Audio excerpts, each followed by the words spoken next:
Transformers is brilliant, isn't it? Toys from 35 years ago can still sneak up and surprise you. I knew these characters, but I didn't know about their gimmicks, and neither did you. Okay, maybe you did, but be nice about it.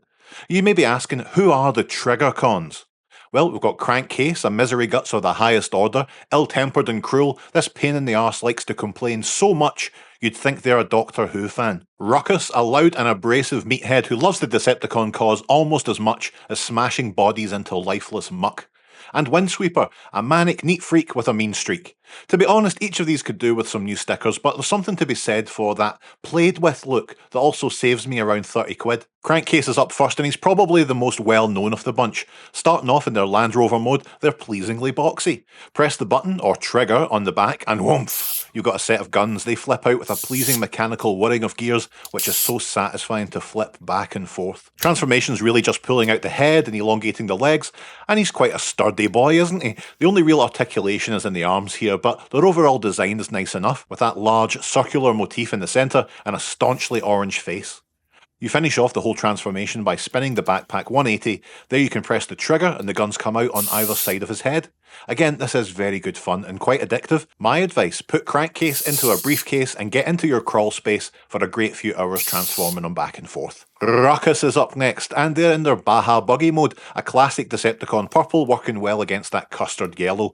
The trigger on the back serves to bring the guns up a little bit on either side of the windscreen. It's a little less dramatic than Crankcase, isn't it? But it's still fun to do. Woe betide anyone who gets in front of and maybe a tiny bit above Ruckus.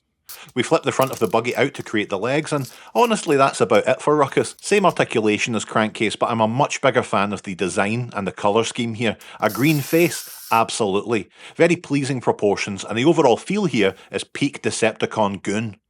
Windsweeper might have one of the worst Decepticon names of all time, but it doesn't mean they aren't great to be around. In their Lancer Bomber mode, I think they could benefit most from new stickers. Alright, fine, I'll order some, you tyrants. One of the major differences with Windsweeper is their trigger gimmick. We don't have that slow, steady mechanical grind. Just press these triggers on the wings and huge guns come swinging out. The immediacy of the action makes up for any disappointment.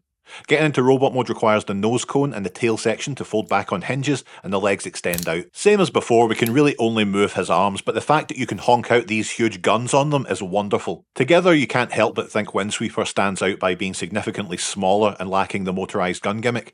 But they're all such fun toys, and I do enjoy when a team has lots of varying sizes, so what am I complaining about? The Triggercons are such good fun, not a million miles removed from the original G1 minibots in simplicity, but that's not a bad thing at all. The trigger gimmick still impresses after all this time, especially when we rarely see such gimmicks in the line today. You can still pick these lads up fairly cheap these days, and I'd recommend giving them a bash if you feel a bit tapped out on current Transformers.